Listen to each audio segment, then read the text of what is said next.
जो गुजरात मराठा द्रविड़ उत्कल बंगा है, मैं उस देश की नारी को जो हर ठुकराए की शरणस्थली बन जाता है और सात समुद्र पार परदेशियों को भी अपने ब्रदर एंड सिस्टर कह के पुकारता है।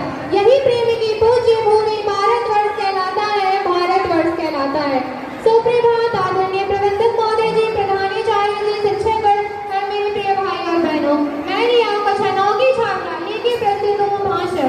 आशा है आप सब मेरे विचारों को समझकर मेरा प्रोत्साहन बढ़ाएंगे।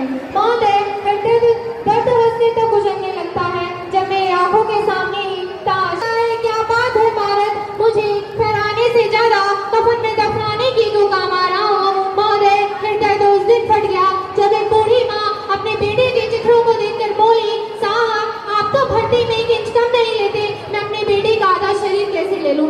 आज इन मानवाधिकारों के कारण इन आतंकियों के पगलों की नाक सुनी हंसती है और हमारे शहीद हुए जवान की आंगन की तुलसी रोती है। जब एक शहीद हुए जवान की विधवा की वेदना चीख चीख कर ये कहती है, प्यार भी भरपूर गया, माँ का सिंदूर गया, छोटी छोटी बेटियों की चोटियां चली गई, आपके लिए तो आदमी मरा है साहब, मेरे घर की तो रोटियां ही चली गई। किसी भी युद्ध को जीतने के लिए पहल करना सबसे ज्यादा आवश्यक है, क्योंकि इतिहास गवाह है पहल करके बड़े बड़े योद्धाओं के परिणाम बदल गए हैं। लेकिन आज हमारे मानवाधिकारों के कारण हमारे देश के जवान इस कदर बंधे हुए कि अपनी ड्यूटी पर खड़े होकर भी पहल करने से डरते हैं, क्योंकि उन्हें भविष्य में कटघरे में खड़े होने का डर सता रहा होता है।